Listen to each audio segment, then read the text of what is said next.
बाप्पा, मला तुझी फार आठवण येते रे. तू कधी येणार आमच्या घरी?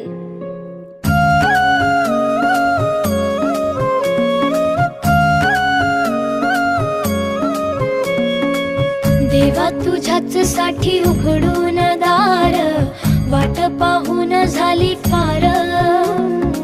चिंता हरून देवा थकला असणार, दे माझ्या खांद्यावर भार.